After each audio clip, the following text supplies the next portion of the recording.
Cut content is out. Ani News took some time with it. I think he went to Anime Expo. But yes, this is made by Ani News. Link down below. Please go check them out first. Like their videos, subscribe to them. I'm here to learn more about Lord of the Mysteries. Let's go. The lore behind Lord of Mysteries is both fascinating and overwhelming.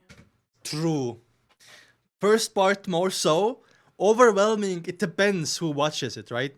If a normie that opens Crunchyroll, watches the episode, closes it, that's when it's overwhelming. But people who read all the subtitles, all the text, everything inside of the episode, have active community, it's not that overwhelming, but it is fascinating. And I feel like a lot of people, this is overwhelming, by the way. I'm just saying. People who don't actively, like, I guess, you know, focus on it 100%, only watch the episodes.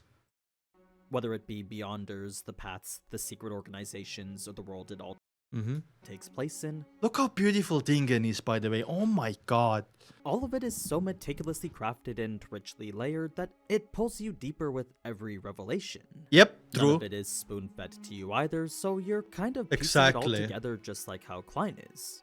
It's episode 2 that plunges us into that world of mystery, and we don't really get a chance to absorb all the information they're giving. The feather is so ominous, man.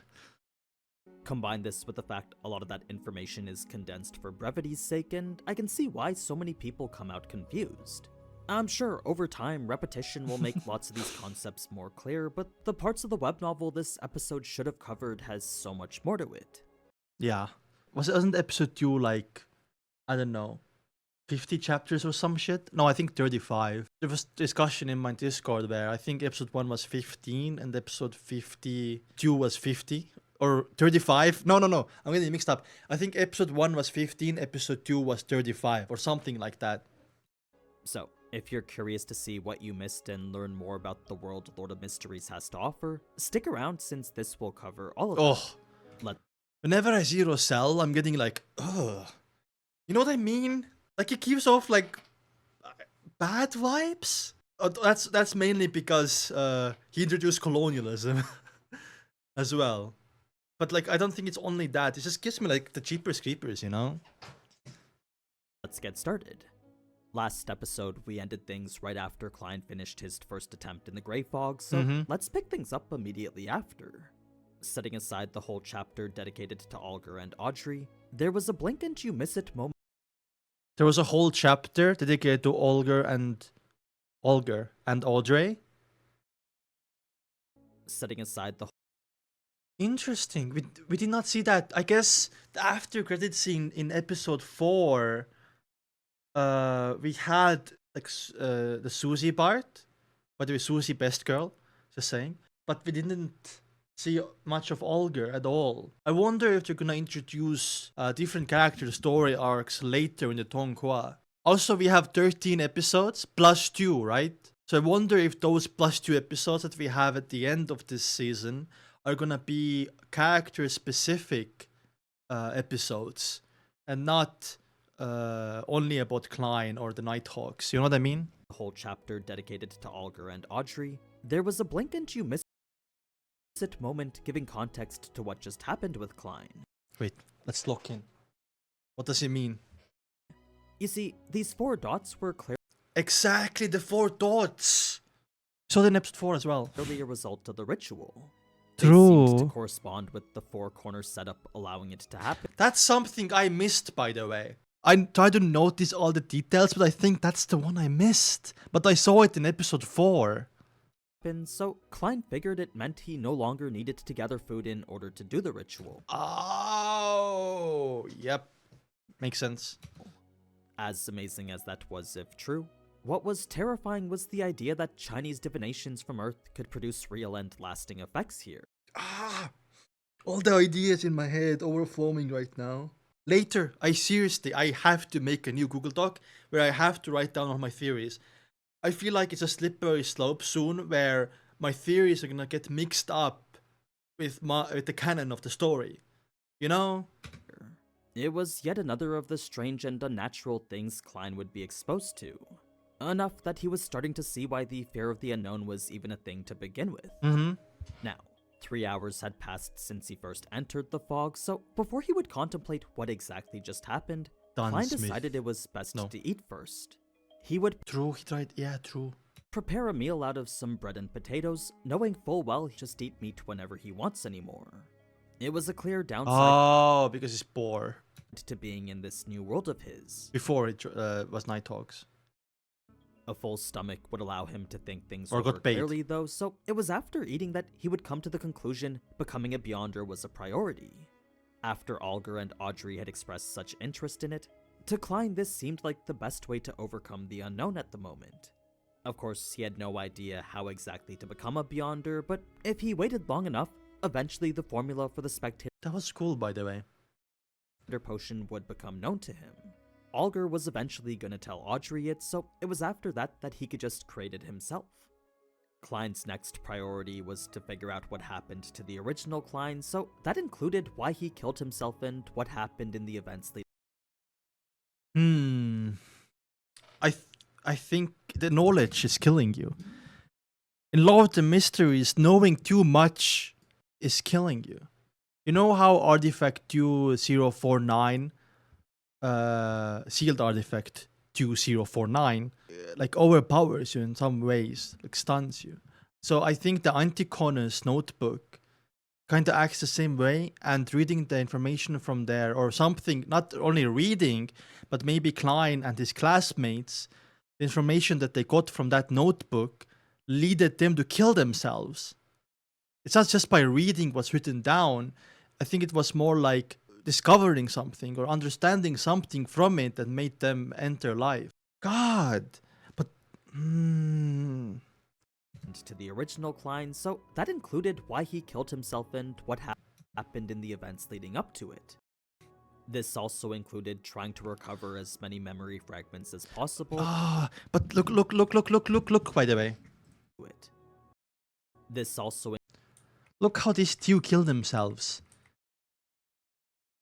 Look how this guy, his classmate, look how he ended his life. That does not look like something, oh, this looks like being possessed. It's not like something, oh, I'm gonna end my life today. This is more like being possessed. Like did the notebook possess them? Just like how kinda the Artifact 2049 possesses two people at once. Trying to recover as many memory fragments as possible, so any clues helping in that were important too. Yeah. Luckily for Klein, his original self liked to take notes. He had stacks of diaries detailing specific days based. and what he had learned during them. Man of culture. There were topics of history like the primordial times and the inevitable. Ooh, from Mr. Asic. Ooh. Mentioned that the common language used by Palam Empire in the southern continent also developed from ancient Fesak, a branch of Chotun, why is this so? Does this mean that every sentient living being once spoke the same language? No. There has to be a mistake. According to the revelation of Evernight and the Book of Storms, giants were not the only hegemons of the world in primordial times. There were also elves, mutants, and dragons. Anyways, these are just myths and fantasies. Or are they? Are they myths or fantasies? Developed from ancient Fesak, a branch of Jotun. Isn't Fesak in the northern continent though? Or am I tripping right now? So how does the language from the northern continent... So it is saying that, oh, everything once spoke the same language. Which, maybe. But then Isaac said, no, there has to be a mistake. Or Klein saying that. No, there has to be a mistake. According to the revelation of Evernight and the Dark of Storms, giants were not only hegemons. Okay. I don't think they're myths and fantasies, by the way. Anyway. This was 12th of May. So branch Chotun is let's say, okay. So in real world, there's Indo-European languages. So let's say Fesak is like an Indo-European and Chotun is like a Germanic language. So it's just to compare it to real world. That means that ancient Fesak is from the language tree is up. So let's say here it's Fesak, here it's Chotun, and that language is a branch of Chotun. You know how trees work? Anyway, 16th of May, Senior Associate Professor Cohen and Mr. Ozick discussed the inevitability of the Age of Steam. Mr. Ozick opined that it was just a coincidence because if it wasn't for Emperor Cell, the northern continent will still be wielding swords like the southern continent. So southern continent is not developed. Yeah, Rosell basically started the industrial era, right? And also started colonialism, which massive L, by the way. Mentor argued that Mr. Ozick had planned too much emphasis on the contribution of an individual. He believes that with progress, even if there wasn't an Emperor Cell, there will be an Emperor Robert. That's not true. That guy is wrong. Robert. Therefore, the Age of Steam might come late, eventually come nevertheless. I found meaning in their discussion. I prefer discovering new things and unraveling the hidden past. Perhaps I am more suited to study archaeology than history. Interesting. Very interesting. Yeah, Rosell did a really big favor to this world, as in bringing industrialization. Also, he brought colonialism. So what I'm getting at is that the northern continent was a little bit less developed. Now it's fully developed, and it's because of Rosell. And southern continent is still less developed. Okay, let's keep going. Ability of the Age of Steam than the more recent entries regarding. Welch found me and told me that he had acquired a notebook from the 4th Epoch. Oh my goodness, a notebook from the 4th Epoch. He didn't want to ask the archaeology department students for help. So he came to Naya and me to help him decode the contents of How Can I Refuse. Of course, I can only do it after graduation, defense. I can't afford diverting my attention at this stage. The notebook, the handling of notebook ownership kind of fucks with my brain as well, because the secret order have it and give it away and then have it again, taking it back, or them wanting to take it back. I wonder where it all went wrong. Like the ownership of the notebook, like I wonder if everything is planned from the beginning, you know? Imagine. Okay, let's continue. The discovery of a notebook from the 4th Epoch. 4th Epoch ended, oh my god, 1349 years ago. Okay, that's an old ass notebook, yeah. A period of time from over 1,000 years ago. So, this was a very old notebook, and the research within was a goldmine for any history student. Reason being that the history of the 4th Epoch was incredibly mysterious and inherently incomplete. Any tombs, cities, and records were always far and few between, and for any of the records that did exist, they were typically provided by one of the 7 major churches. Churches using and controlling the means of information? Interesting. So, who knows how accurate any of that is, but... Yeah, it sounds like biasy. It might be biased if it comes from a specific church. They sold it to Welch. Yeah, they did. They did sell it to Welch. But why? What seemingly common knowledge are 3 nations that supposedly existed in the 4th Epoch. Supposedly existed, but is not confirmed. There was the Solomon Empire. Yeah, we know that. And the Secret Order is basically... What was it again? Like, they were working for them. They exiled rulers of Solomon Empire. That was what was said in episode 3. The Tudor dynasty and the Trunsuist Empire. Trunsuist, oh. All of which were powers from a time also referred to as the Age of the Gods. The epochs before were much more like legends, so for a history major so Epoch 3, 2, and 1, it's like basically all speculation, right? Like Klein, the 4th was definitely the most interesting. Klein's diaries. Yeah, the 4th one has the most info as well, right? The Aurora Order sold the notebook to Welch. Different content in notebooks. The Aurora Orders out 3 students to see what they can read from the notebook. Okay, yeah, you're right. That was changed in the Crunchyroll subs.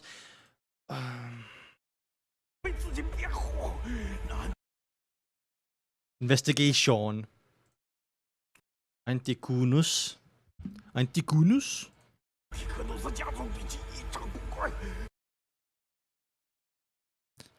Oh, yes! True. Okay, so for them, they noticed nothing. Oh. Okay. Yeah. You're right, by the way. You're right. And so Crunchyroll is not good anymore, or what's going on? I thought they fixed Crunchyroll subs. Detail his progress through the notebook. A lot of He mentioned the Dark Emperor. This is on our anachronistic with regard to the time this notebook is deduced to be written. Is Professor wrong? Question mark. Is Dark Emperor a common title for every emperor of the Solomon Empire? Dark Emperor just sounds evil, by the way. You know what I mean? Like, why would you call yourself Dark Emperor? 22nd of June, Antikunos. Does Kaka TV say Antikunos? Wait, how do you say it? Antikonos. That's correct, right? The Antikonos family apparently had a very high standing in the Solomon Empire. Ooh, interesting. Okay. The author mentions that he was making a secret transaction with a person named Tudor. Isn't there a Tudor Empire? Or Tudor? Yeah. Is it related to the Tudor dynasty? Okay. Okay, so we have puzzles. Klein's notes, by the way. Klein is the goat. Klein is an absolute goat, by the way, for doing this. Writing down notes and stuff. which gives context to everything Klein Is Professor wrong? Wonder if Isaac, right? In Professor, he means Isaac here? read when he first awoke. There was the discovery of the text being a modified version of ancient Fasak, the Yep. author being a member of the Antigonus family, Antigonus. the family's high standing within the Solomon Empire, a secret transaction with a person named Tudor, then Okay, but what does this mean? the author's mission to visit the nation of the Evernight. Nation of the Evernight Goddess? Doesn't exist anymore, right? From the decipher, or is it Loan? From the new deciphered content, an author has accepted a mission to the visit to the nation of Evernight. Featured at the summit of the highest peak of the Hornakis mountain range. By the way, Hornakis and Phlegrea were mentioned by the clown and after consuming the potion. So Hornakis is the mountain range, we know that. Phlegrea, I don't know what that is. Also, it's the same thing that was kept said by the clown after the clown was defeated. Remember? So I'm guessing that this is the places that Klein should seek out, right? But now, like, who's making them say it? Who's making the clown say it? Who is Klein hearing when he drank the potion? Who? Fuck. From the new deciphered content, the author had accepted the mission to visit the nation of Evernight God, situated in the highest peak of Hornakis mountain range. So that's where we have to go. That's where we have to go, Klein. Oh my goodness, how can a nation... That doesn't exist anymore. How can a nation exist at the summit of the peak, which is over 6,000 meters above the sea level? How do they survive? Doesn't exist. It was a domain supposedly located on the highest peak of the Hornasis mountain. Supposedly located. There are ruins there then. So that's where we have to go. And then another place called Felgrea. The rumor, so that's why it's not, or that's why it's supposedly. Mountain range. The next entry was, are these strange things real? Then finally the iconic line of, everyone will die, including me. That's the one that... So there was quite a bit of information Klein had sifted through already. That's crazy. It was before he could piece any of it together, though, that the inspectors were... I think that everyone will die, including me, is after he realized something. Like, that was between 26th of June. already, including me. That was between 26th and 27th of June. By the way, 28th June is a date where Shaw, Mingray, transmigrated from his world to this world, to Klein's body. right? So this is day after that. Also, subsequently, the day that episode 1 aired, which is very fun. So there was quite a bit of information Klein had sifted through already. It was before he could piece any of it together, though, that the inspectors would interrupt, seeking answers to the mysterious suicide of his colleagues Naya and Welch. They were the two interpreting the Antigonus notebook alongside Klein. When Leonard asked him about that final line in his latest diary, I know, right? Klein decided the best thing was to just be frank. Just to be French. It's a funny saying, but yeah, he was honest there, which is very surprising. Because what will Shaw or Klein, or yeah, I guess Shaw, but what will Klein in this case do anyway? Like, I think honesty here was best policy. Naturally, there were certain things that could be said and those that couldn't, but as a veteran keyboard warrior, Klein was skilled at navigating situations like this. So, the whole interrogation would end without Klein being taken in, a different outcome from what we saw in the anime. Oh, they changed the novel and the donghua. Actually, it's donghua, not anime. Anyway, because he said anime. So they changed the adaptation. And would end without Klein. Yeah, live on, but Klein at that moment didn't know that Don's abilities do that. So I think he just was honest, and this like was really good from him, I think. And being taken in, a different outcome from what we saw in the anime. True. He did suspect he was being watched though, so in an attempt to make it seem like he was truly in danger, Klein decided to act panicked. Yep. The inspectors had showed little interest in his spectacle, allowing Klein to calm down a bit. He would rest easy knowing he wasn't in that much trouble yet.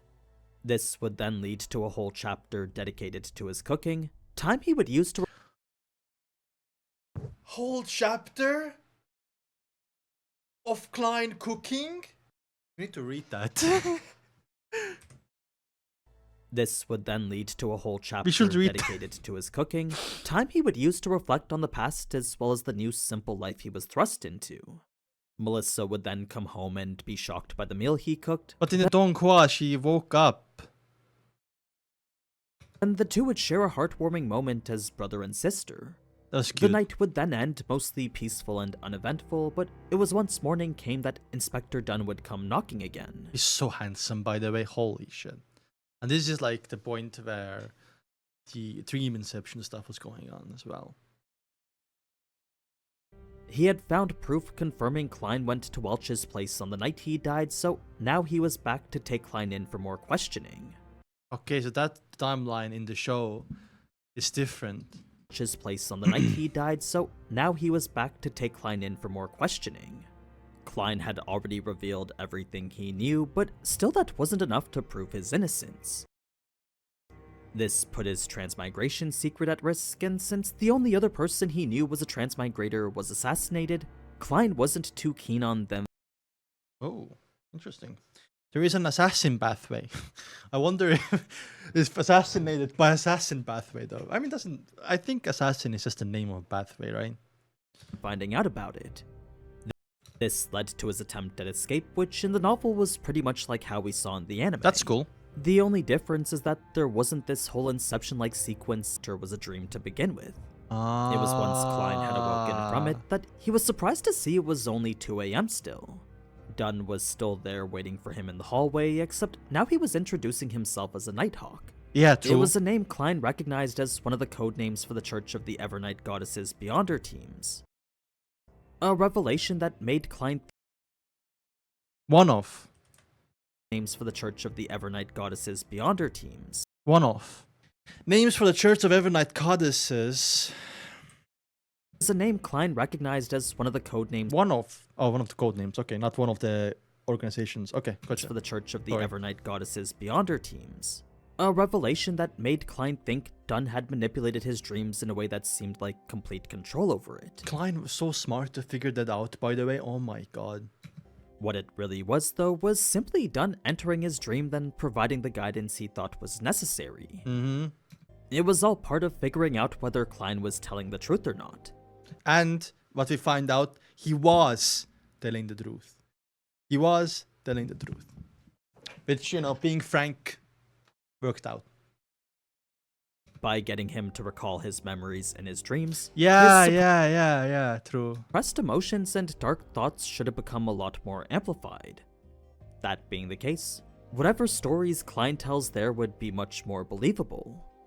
Now, that may be how it worked for most others, but for Klein, he found it wasn't like a dream at all. Oh. You see, he clearly remembered having rational thoughts, so anything Dunn saw was only what Klein wanted him to see. Holy shit. So Klein is so built different, right? I'm guessing it's to do with his, what's it called? His crave fog ability as well. Is that why he's so clear-minded there? Jeez. It was in the anime that the spirit medium would analyze Klein's thoughts immediately after this, but in the novel, Dunn would instead have to take Klein to where she is first. Oh, because she lives in Backland, right? Or she's part of the Backland wing. In the Donghua, they changed it so Tali was with Dunn Smith there. Okay, gotcha. This would have them share a carriage ride to Welch's apartment, during which the two would She was at Welch's apartment, never mind. discuss the possible outcomes here. Obviously, escape was impossible, but Dunn didn't fault him for trying. Reason being that if it was him being taken in, then he would have done the same. I like This Dunn is Smith. because regardless of whether he remembers committing the crime or not, if proven guilty, Klein's life would be over regardless. Yeah. That being the case, it was a safer gamble to just try and escape than start a new life in the southern continent. That's what he was planning. Oh. With the Grey Fox help it keep lucid even inside a dream. Yeah, also, that's what I was thinking as well. Interesting. But I'm surprised we didn't see that in Donghua, but he was planning like if he escaped life in the southern continent, which we learned earlier, by the way, is not developed at all, right? Because it said, oh, the northern continent would be not developed like the southern one. That means southern one is less developed than the other continents right now. Klein is so smart and the great planner. He really is, dude. If the medium proves Klein truly doesn't remember anything though, then next Dunn would have to make sure Klein isn't cursed, possessed by Kako demons, or carrying Coco demons. any psychological problems. It was the Interesting. ideal outcome should everything go properly. In practice, supernatural events like this rarely ever did though, since for Dunn, his experiences proved otherwise. Like, there was this one case where he had to deal with an evil cult, and it was here live sacrifices were made via suicide to please an evil god they worshipped. Oh, shit. Damn. Proved otherwise. Like, there was this one case where he had to deal with an evil cult, and it was here live sacrifices were made via suicide to please an evil god they worshipped. One of the followers defected and reported it, resulting in an investigation that would reveal the god they worshipped was nothing but a randomly thought up entity meant to make the leader rich. Oh, fuck. Oh, damn. That sucks, dude. That guy. Fuck that guy. All members minus the whistleblower I feel like Dunn Smith goes through a lot of psychological trauma as well, working as a captain of the Nighthawks because all the shady stuff that's going on. And I wonder if in the future episodes, I'm not sure how much the Donghua touches on side characters, which, apparently what we learned from this video so far, we also had like an Audrey chapter with an Olga chapter that the Donghua skipped. But I wonder if we're ever gonna like deep dive into Dunn Smith's psychological side of things as well, because he seems like he has gone through a lot, and we have seen that from his character trailer and everything that he has lost a lot of comrades as well. were then arrested, then after intense evaluations clearing him of the same things that Klein would be tested for, he would be released into the public to start over. Aw. He would get a job, happily married, Nice. and have 2 children, but despite living a life as pleasant as could be, this whistleblower still ended up strangling himself to death sometime later. Shit. So, The moral of the story is that despite escape from the supernatural seeming likely, there's always the possibility it might just be temporary. Yep. Kinda like the way death is in Final Destination. I have never seen Final Destination, but yeah. What then was the best way to resolve this? Well, Klein believed it might be to become a Beyonder. Yeah. Now, it was once they arrived at Welch's apartment that immediately Klein would feel like he was surrounded by something. It was only him and Dunn around, yet for some reason Klein felt like the area was crowded. Spirits? As it turns out, this feeling of being watched stemmed from the numerous spirits Oh, yeah. that were apparently spying on him. Spirits which the medium Daly was just in contact with. Normally, Daly wouldn't take any measures to make her psychoanalysis comfortable, but because Klein wasn't an enemy and more so just a witness, fragrances were given to him to mitigate pain and make him more susceptible to the process as a whole. That's what it was. Oh, okay. In the anime, the whole thing had happened really quick, but Yeah. here this entrance into his mind happened slowly. Eventually, Klein would be plunged into a dreamlike state similar to the fog, except this time there wasn't a lingering sense of I madness see. present. So that was changed. Instead, there was only a calm voice bewitching Klein into a state that would hopefully reveal what really hid underneath. When nothing was unearthed, Daly simply let Klein go and Dunn was finished. We didn't get that same level of hide and seek as what the anime showed, but I'm Yeah, I guess. Actually, it's Tonga. I guess Tonga didn't have time, right? glad they added it since the whole sequence was a lot more tense and eventful. That's true. It was once Klein had awakened that, despite Dunn saying he was free to go, Klein was still worried whatever evil spurred him into suicide was still after him. Dunn assured him that 80% of survivors in incidents like these typically didn't experience any horrifying Oh, 1 in 5, dude. 1 in 5 is an insane statistic, by the way. I'm just saying. 1 in 5. I wonder if we're gonna see more of that in the future from Klein, by the way. after effects, but for Klein, Like the after effect, like delayed after effects. Like that guy who strangled himself to death. But that was also a lot after, right? fifth still wasn't safe enough. That's when Dunn would suggest joining the Becoming a Beyonder. Yeah, okay. church as a Beyonder, since True, should something true. happen, the Nighthawks or the power they provide would certainly be able to help him. The only thing it would cost would be his freedom. That and the risk of losing control as a Beyonder. It's also a change that happened in the Chinese version. Later in episode 2, Dan gives Klein 2 options, so to be a Beyonder or a civilian member, but there isn't another version. So he chose to be a Beyonder. You die, it's a skill issue. True. Do you know who's the most skilled? Dolly. Dolly has drinking 3 potions in 2 years. Holy.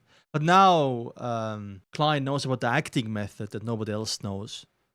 So his digestion is going to be a lot easier. I mean, Audrey and Olger know that as well. So I wonder like how fast he's going to digest Sequence Time Potion, because it's not fully done yet, right? And like we learned as well, he joined the Divination Club to act as a seer to get his digestion faster. But then again, I don't think the Nighthawks have Sequence 8. They don't have the Clown Potion. They don't have the Clown Potion recipe either, I don't think. She's coated. Yep. Dolly is amazing. This is because out of all the cases the judiciary teams like the Nighthawks take care of, 1/4 of them are usually Beyonder related. Bog Snug, I think his name was Sequence 8 Gravedigger. This guy is Sequence 7 Nightmare. But what was his name? Ayur Harston. Oh, Borgia. Not what did I say? Borgia and Ayur. These are also Nighthawks, but backland wing. Most of those are Beyonders who lose control, and a large number of that are usually their very own teammates. Yeah. Such was wow, the yeah. Notice the graves in the Nighthawk place? Gosh. danger that came when trying to become a Beyonder. Why is that the case? Luffy. Well, that was something Klein would understand only if he joined them. Mm-hmm. Whether as a civilian staff member or a full-fledged Beyonder himself, joining the Nighthawks would reveal all their secrets and the dangers plaguing their Beyonders. That being the case, the safest thing to do would be to join as a civilian, then decide whether to become a Beyonder after. Oh, but in the Donghua, he became a Beyonder and didn't even given a choice. Interesting. The main problem with that, though, is that one doesn't simply become a Beyonder just because they choose to do so. You have to be strong With mentally. the Nighthawks being a division under the Church of the Evernight Goddess, the church needed to first accept him. Also you have responsibilities as a Beyonder, right? Luckily for Klein, not only was he a history graduate, which the church urgently needed, his recent incident indicated he was lucky. It was a quality. The lock enhancement worked. The lock enhancement worked. Why, might you ask, does the church need people well versed in history? Well, as an organization that often encountered documents and objects from the makes Fourth Epoch sense. or earlier, having a history specialist to decipher them was essential. There was, however, a strict confidentiality clause preventing just anyone from becoming a member, mainly due sense. to their lack of trust regarding outsiders. You see, Dunn believed humanity's stupidity. So, you know how Fry is like very gloomy and like cold?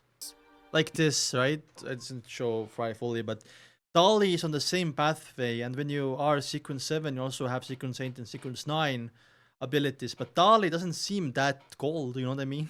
As in like cool, like her skin is not that pale, and like maybe he's putting up makeup or something. You see, Dunn believed humanity's stupidity was beyond imagination, and Klein could only agree with an iconic quote from Roselle. The only lesson humans can learn from history is that humans are not gain any lessons from history. Yep. In the end, Klein still wasn't sure whether he would join the church, but the idea of becoming a civilian staff member was very much enticing. The pay was similar to that of the lecturer position he was applying for. Oh, lecturer position. Okay, I thought maybe the full-on Beyonder position. And it would only go up in accordance with his experience and contributions. Love that wage growth. The only downsides were a minimum 5-year commitment, Oof. a lifetime confidentiality agreement, and the Yeah. Can't leave Tingen without permission. Also, you can't like maybe be a spy for, you know, orders, secret orders or something.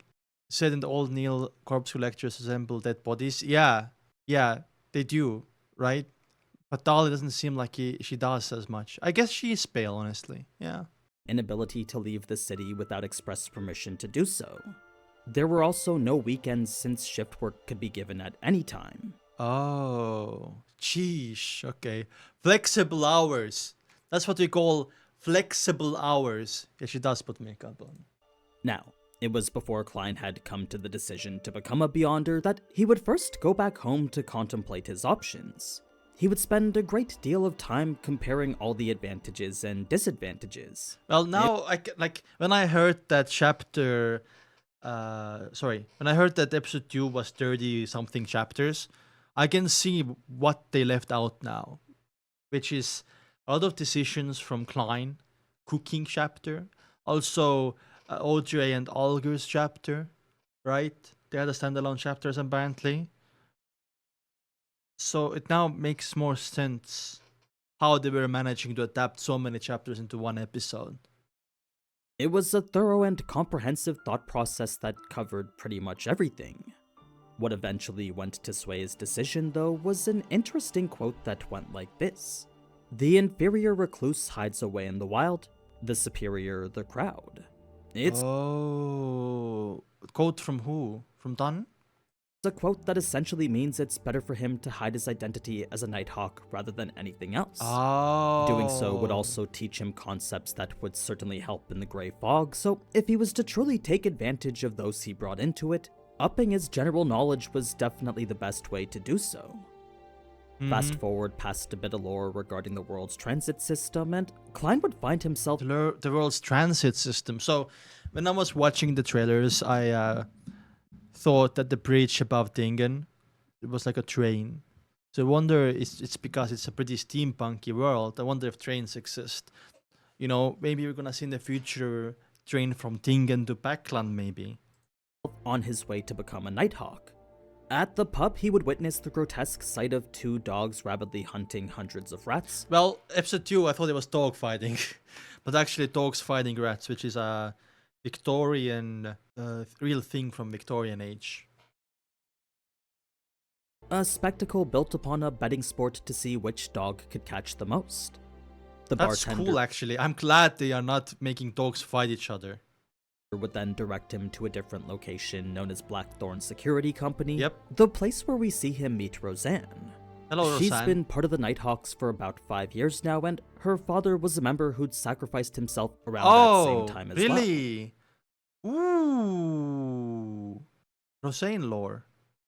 So her dad. Oh my god. Oof. Don Smith. Ugh. I feel like Don Smith has some trauma. Maybe he has some trauma because I feel like a lot of people die in the Nighthawks. People sacrificing themselves. She would lead him to a room known as the Jeez. Chaunis Gate, as that was the area Dunn was currently on watch This is where the sealed artifacts are being kept, right? in.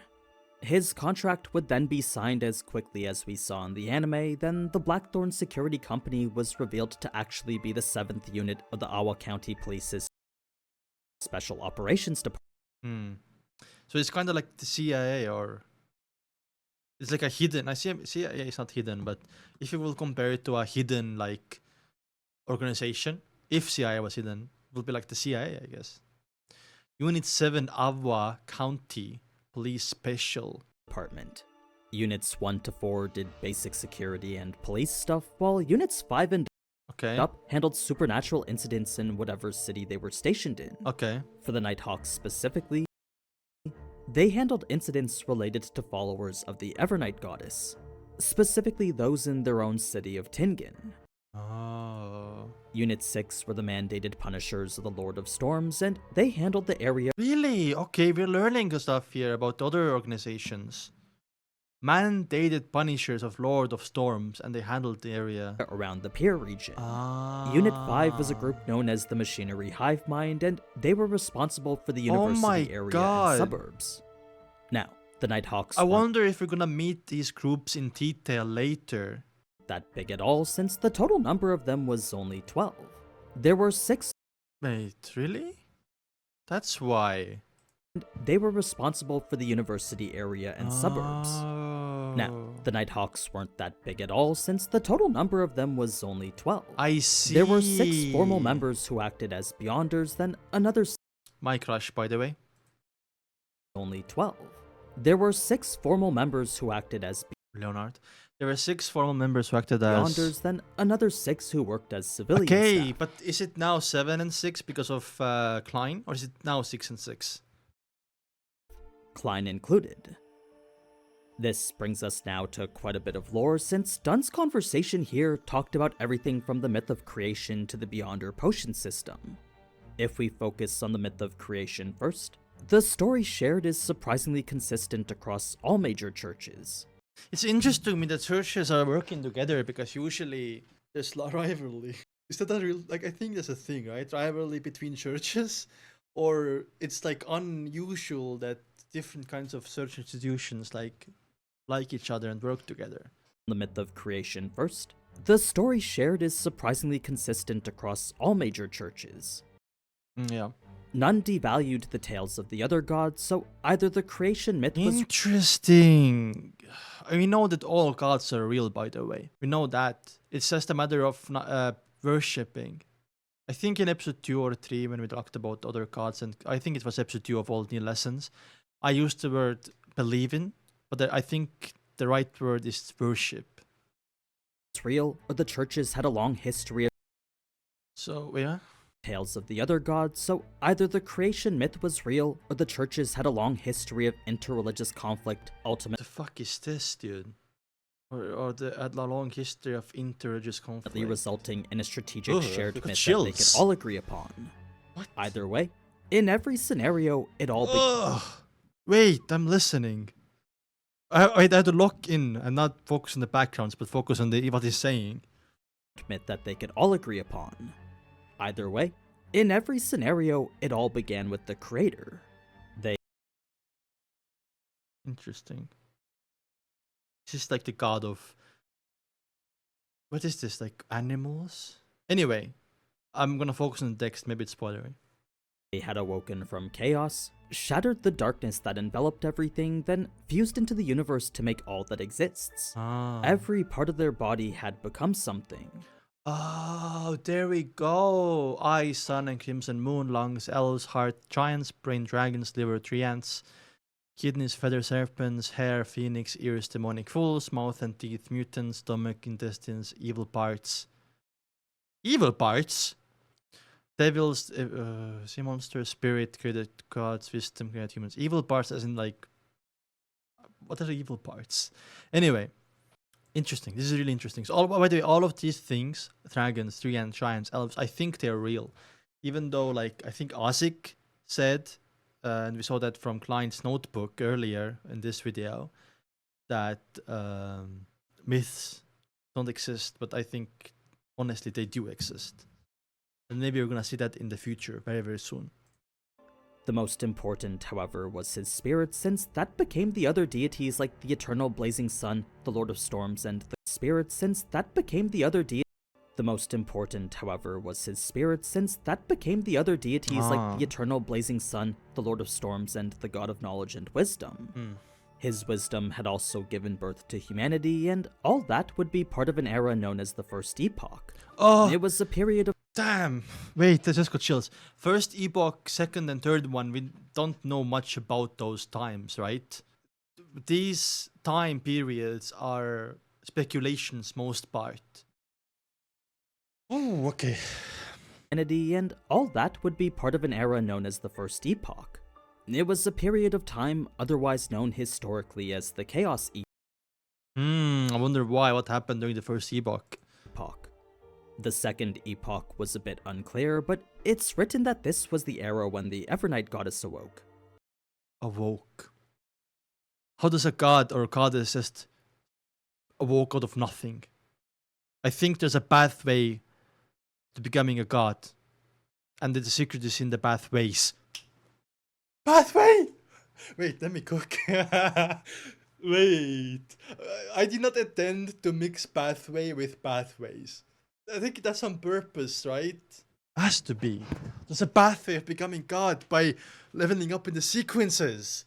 I'm telling you right now. Evernight Goddess was on the sleepless pathway.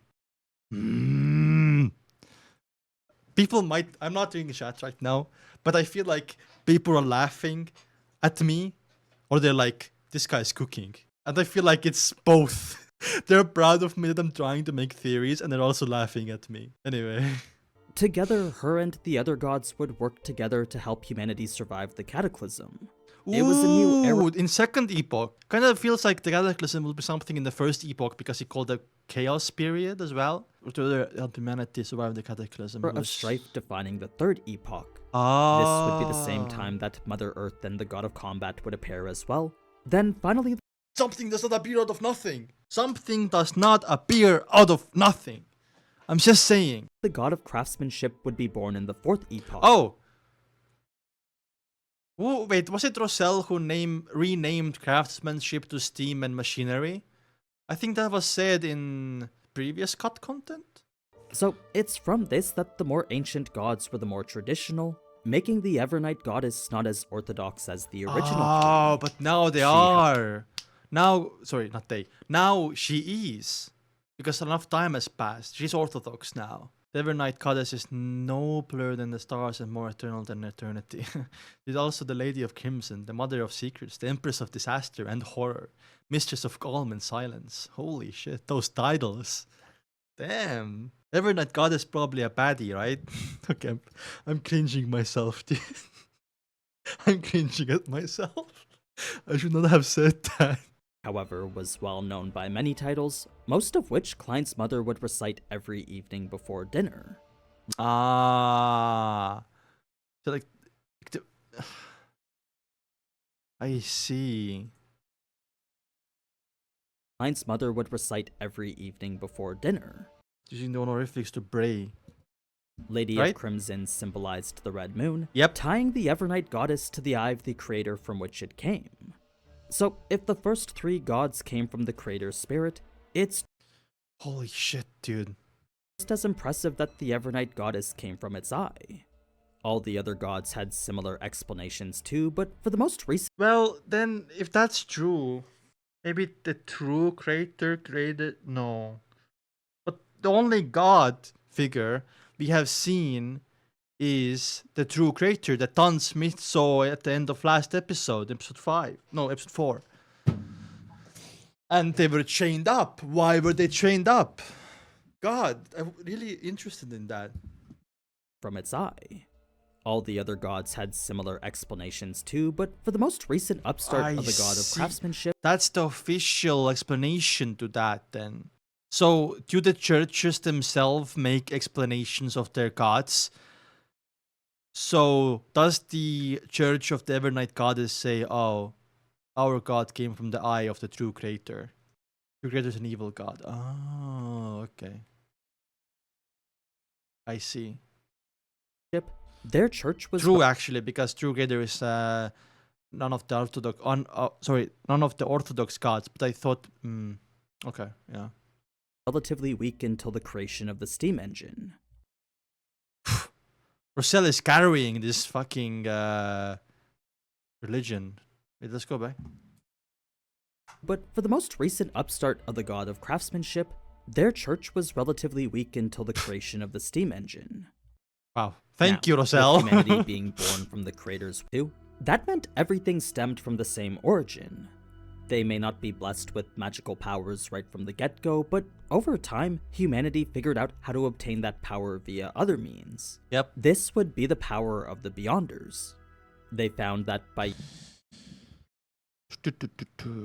using the correct parts of evil spirits, dragons, monsters, magical trees, flowers, or crystals, Ingredients for the potions.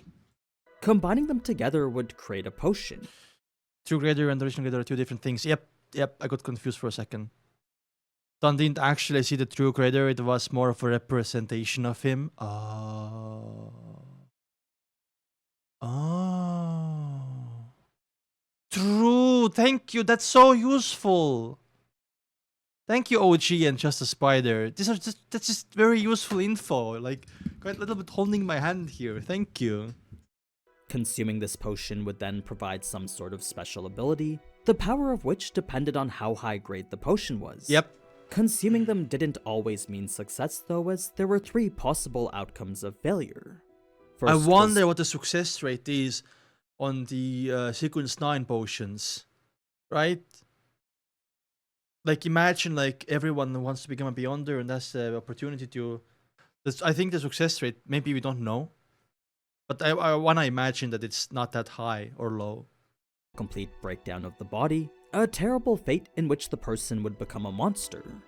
Second was a change in personality that made the person cold, cruel, and indifferent. Then the third was a mental disorder turning the person crazy instantly. I see. That was what Dunn meant by losing control. Apparently, people in this category became more devilish than the devil. It was the Beyonders before who figured this out through rigorous experimentation, eventually perfecting the potion system with the help of the Blasphemy Slate. What is the Blasphemy The Blasphemy Slate. That sounds familiar. Wait. Slate? Well, that was the most critical factor in determining a potion's system formation and completion. So it was with that they were able to form a tiered system of chains into stable progression paths, a concept you might be more familiar with as sequences. Each Okay. sequence is numbered from 1 to 9, and the lower the number, the higher the grade of potion. Yep.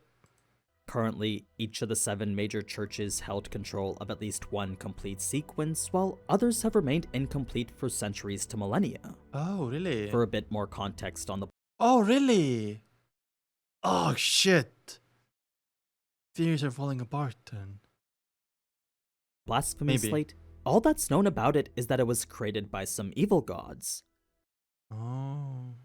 No one knows how it was made, what it contains, or what's so special about it, but should anyone discover any information pertaining to it, it was of the utmost importance to report it immediately. Dunn's next point highlights the further dangers of losing control, something that's often attributed to a human's innate spiritual perception. You see, it's not uncommon for someone to be born with the partial characteristics of a Beyonder. This means they can hear things others can't hear or see things others Basically, being built different. Being built to be a Beyonder. can't see, placing them onto a sequence they might not even know about. Should they then consume a potion that differs from the sequence they're already on, the effects of doing so could range from mental disorder to loss of control to even death. Is there any scenario where it's actually fine? Okay, thank you, Nightwalker. Interesting. You're right. But nobody, I feel like they have nobody to test these potions out. You know what I mean? Like they might have the complete sequence of those potions, but people are still digesting their previous ones and they haven't got so high. That's why sequence 7 is the highest. A Beyonder can't stray from one path if they've already chosen another. To do so would result in warped powers and most certainly lead to a semi-deranged state of cruelty and insanity. Now, this much is pretty easy to avoid, but when it comes to losing control, the most common trigger is speed. What I mean is that should one consume a higher grade potion without first absorbing and digesting the full effects of the previous, madness would accumulate and that person would lose control eventually. Now, I wonder, because of the acting method that Klein is doing, which, acting the sequence that is named, so acting as a seer, for example. Wait! So Gravedigger's acting method is actually gravedigging? Remember the acting method that Klein read from Roselle's, Wait! So when Klein becomes sequence 8 clown, he has to act as a clown? Oh my god! That's gonna be absolute cinema! Oh. So Hunter has to hunter, Plant has to... Wait, Planter has to plant plants. Apothecary has to make potions. It's more in depth, oh. But still. Secret Supplant has to secretly supply people with secret stuff.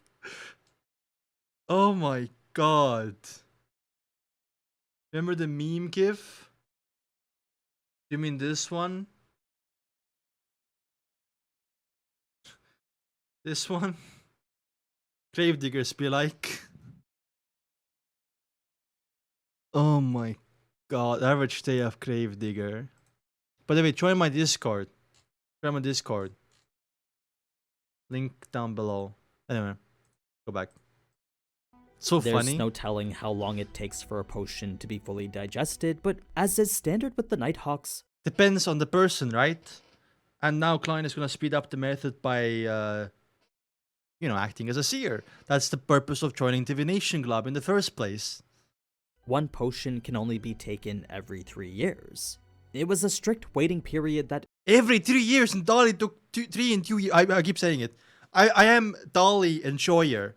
Dolly is just built different. That's like usually in 3 years, right? One potion can only be taken every 3 years. As is standard with the Nighthawks... Standard, so that's the average of 3 years. One potion can only be taken every 3 years. It was a strict waiting period that even then still resulted in numerous losses every year. All Neil is also built different. He wants to be sequence 9. Really makes you think how she... I think she's acting as well. But unknowingly, maybe she actually... well, part of me maybe thinks she has figured it out herself without, of course, she can't read Roselle's notes, right? Nobody can. Kinda makes me think maybe he figured it out, do you know what I mean? Finally, or is she just built different? One of those two. The deeper one progresses, the more enhanced their perception becomes, and this in turn exposes the Beyonder to illusions, spiritual enticements, and all sorts of hidden dangers. Unless that Beyonder has incredible willpower, they'll always be at risk. It's interesting that this guy is sequence 7 on the seer path, but he's kinda acting like a clown. So I wonder if there are other people who know about it, or it's just coincidence that he's also acting as a clown, even though I don't know the Sequence 7 name. I know Sequence 8 is a clown. Why? It's just a coincidence? Risk of getting overwhelmed by madness. One small spark of desire or greediness will ultimately lead to their demise. So, as the founder of the Nighthawks once said, Beyonders are guardians, but also a bunch of miserable wretches constantly fighting against dangers and madness. It's an amazing quote that sums up their existence nicely. And with that, I think that's a pretty good place to stop. Wow. So, if you liked what you saw and want to see more, then be sure to leave a like and subscribe. I'm planning to do multiple videos a week to catch up now, so as long as enough people remain interested... Multiple videos a week! Let's go! There might be new cut content before episode 5 comes out. We're gonna watch that off stream maybe.